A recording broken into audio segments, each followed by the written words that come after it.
حضرت سفیان بن عبداللہ ثقفی رضی اللہ تعالیٰ عنہ فرماتے ہیں کہ قلت یا رسول اللہ، کہ میں نے رسول اللہ صلی اللہ علیہ وسلم سے ایک مرتبہ پوچھا، قل لی فی الاسلام قول لا اسأل عنہ احدا بعدک وفی روایت اسامہ او غیرک.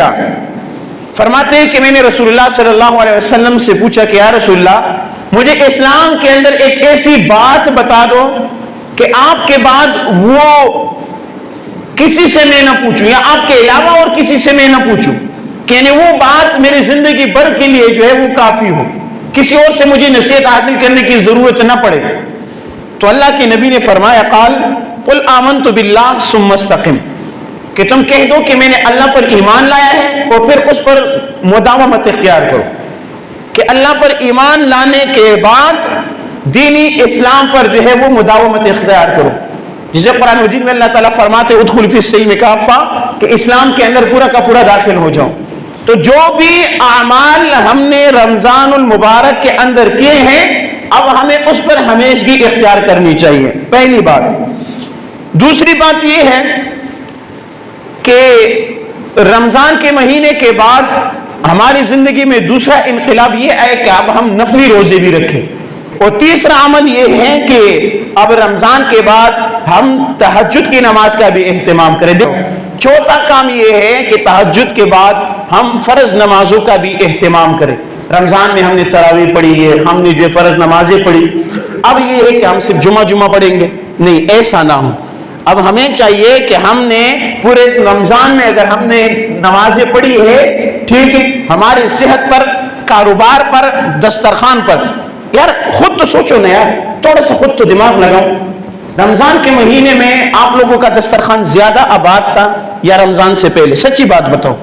رمضان کے مہینے میں زیادہ آباد تھا نا، اور رمضان کے مہینے میں نمازیں بھی آپ لوگوں نے زیادہ پڑھی ہیں.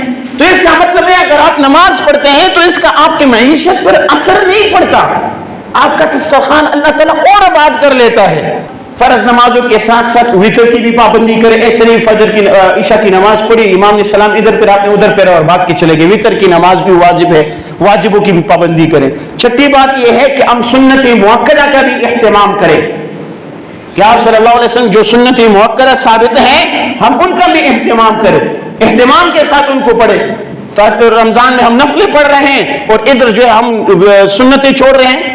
جب کوئی پوچھتا ہے جی سنت ہی تو ہے، بھائی سنت ہے، سمجھو تو صحیح کہ کس کی سنت ہے. یہ بھی بول لیتے ہو کہ سنت ہی تو ہے، منہ بگاڑ کر کہہ دیتے ہو. بھائی معمولی شخصیت کی سنت ہے، رسول اللہ کی سنت ہے، کیسے چھوڑ دیتے ہیں؟ تو لہٰذا سنتوں کا بھی اہتمام ہو. اور ساتویں بات یہ ہے کہ تلاوت قرآن کا بھی اہتمام ہو. ہاں تھوڑا سا کر لیا کریں، تھوڑا سا تلاوت کر لیا کریں. اگر آپ کے پاس ٹائم نہیں ہے، آپ مصروف ہیں، آپ اس طرح کریں کہ مثال آپ مسجد میں اذان کی آواز آ گئی، یہ اپنا معمول بنا دو کہ جیسے ہی آپ اذان کی آواز سنتے ہیں بھاگ کے مسجد چلے جاؤ، چھوڑ دو اپنا کاروبار، چھوڑ دے اپنا کام. یار اللہ بلا رہے ہیں، اس سے بڑھ کر بھی کوئی کام ہوگا؟ آٹھویں بات اور سب سے اہم بات کہ حلال رزق پر اکتفا ہو. حلال رزق پر ہمارا اکتفا ہو کہ جتنا اللہ تعالیٰ نے دیا ہے حلال رزق اس پر اکتفا ہو.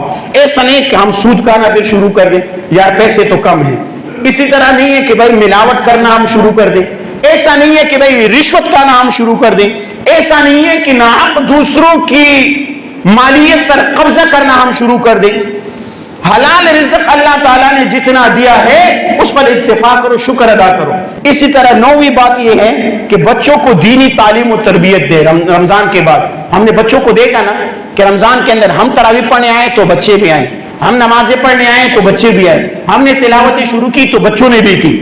اب ہم یہ ہے کہ ان کو اس تربیت پر برقرار رکھیں، اور یہ ہے کہ بچوں کو دینی تعلیم سے ہم آگاہ کریں. ہم بچوں کو دینی تعلیم سکھانا مسجد کے مولوی صاحب، قاری صاحب کا کام نہیں ہے، اسکول کے ٹیچر کا کام نہیں ہے، وہ الگ ذمہ داری ان کی بن جاتی ہے. بچوں کو دینی تعلیم اور تربیت کرنا یہ ماں باپ کی ذمہ داری ہے.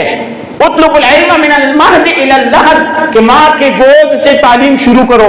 پہلے تو ماں کو چاہیے کہ بچے کو اچھی تربیت دینا شروع کرے، باپ کو چاہیے کہ رات کو آئے بیٹے کو بٹھائیں، ان سے کوئی سوالات کریں، دینی سوالات شروع کرو. بچوں سے کمپٹیشن کراؤ, بچوں کو کہو کہ بیٹا آج میں آپ لوگوں سے یہ سوال کروں گا, 5 سوالات آج سے رات کو میں کروں گا, جس بچے نے بھی صحیح جواب دیا اس کو 100 روپے انعام ملے گا. 10ویں بات یہ ہے کہ ٹی وی اور انٹرنیٹ کا غلط استعمال چھوڑ دے. ہم نے رمضان کے اندر ٹی وی چھوڑ دیا, کچھ ہوا نہیں ہوا, ابھی بھی ہم زندہ ہیں, صحیح سلامت ہے, ٹینشن سے بھی فری ہے. آپ یقین جانیں ٹی وی کے سامنے آپ بیٹھ جائیں, یہ تجزیہ نگار آپ کو ایسے پاگل بنا دیں گے کہ سمجھیں گے آدھا گھنٹہ بعد انڈیا حملہ کرنے والا ہے اور 5 دن بعد پاکستان معاشی طور پر تباہ ہو جائے گا. ٹینشن کی بیمار بڑھیں گے نا آپ, چھوڑ دو ان کو. عبادت جتنا ٹائم آپ ٹی وی کو دے رہے ہیں, خدا کی قسم اتنا تو قرآن کو دو, اللہ کے بندو زندگی بدل جائے گی. ٹی وی کو چھوڑ دو اور انٹرنیٹ کا غلط استعمال کرنا چھوڑ دو. خامخواہ موبائل ہر کسی کے ہاتھ میں آ گیا, کوئی گانے سن رہا ہے, کان میں جو انفی لگایا ہوا ہے, کوئی فضول قسم کی کیا کر رہا ہے, کوئی کیا کر رہا ہے. اس کا صحیح استعمال کرو, دین اسلام کی ترویج کے لیے استعمال کرو. جس طرح گوروں نے کیا, یہ ایک الگ موضوع بن جائے گی کہ میں آپ لوگوں کے سامنے انہوں نے ان چیزوں سے کیا کیا حاصل کیا وہ پیش کروں, کسی دن وہ تفصیل بھی بتا دوں گا. لیکن ان کا غلط استعمال کرنا ہم جو ہے آپ چھوڑ دیں. اسی طرح اور سب سے 11ویں بات اور اہم بات کہ شرک سے اجتناب کریں, شرک سے اپنے آپ کو بچائیں.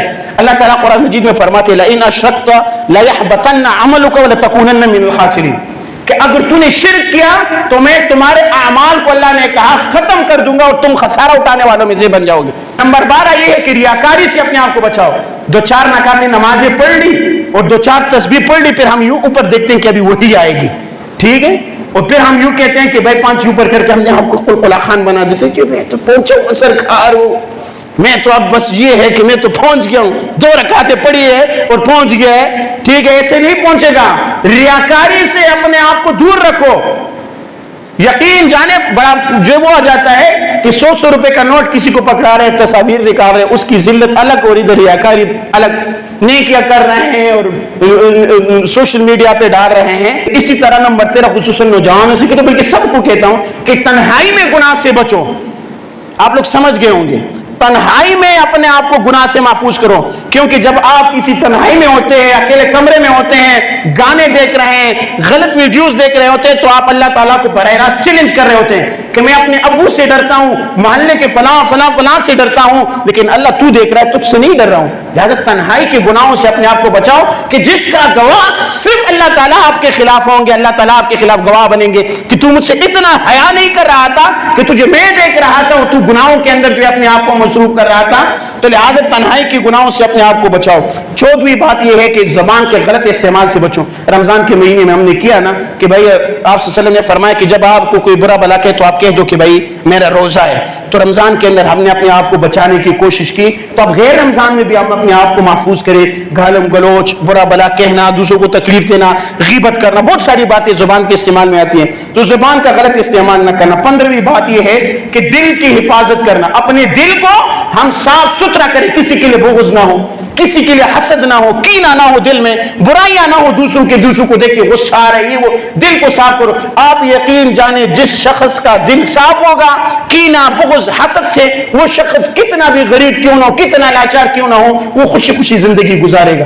سارے اعمال کا بوجھ یہاں سے ہوتا ہے. دوسروں کے لیے دل میں حسد رکھتا ہے, بغض رکھتا ہے, تو خود اندر سے جل رہا ہوتا ہے, اندر سے جل رہا ہوتا ہے, دوسرے کو اتنا نقصان نہیں پہنچاتا جتنا اپنے آپ کو پہنچا رہا ہوتا ہے. تو لہٰذا دل کو حفاظت کرنا. 16ویں بات یہ ہے کہ حقوق العباد, لوگوں کے حقوق کا خیال رکھنا. پڑوسی کو نقصان نہ پہنچے, محلے داروں کو نقصان نہ پہنچے, لوگوں کی چیزوں پر قبضہ نہ کرو, نہ حق کسی کے حق پر قبضہ نہ کرو کسی کے, کیونکہ اللہ تعالیٰ روز قیامت ہو سکتا ہے آپ کے سارے روزے سارے نمازیں معاف کر دے, لیکن اگر کسی کا آپ کے ذمہ 1 پیسہ بھی آیا اللہ تعالیٰ معاف نہیں کرے گا جب تک تم اس شخص کو حساب کتاب نہ دو. اسی طرح نیکی کرو تو نیکی کے بعد یہ نہ سوچو کہ میں جو ہے وہ پہنچا ہوا سرکار ہوں. نیکی کے بعد اللہ سے ڈرو کہ آیا میرا یہ نیک عمل اللہ کے ہاں قبول ہوا ہوگا یا نہیں ہوا ہوگا, پھر اللہ سے ڈرو. اور آخری بات یہ ہے کہ دعاؤں کا اہتمام کرو.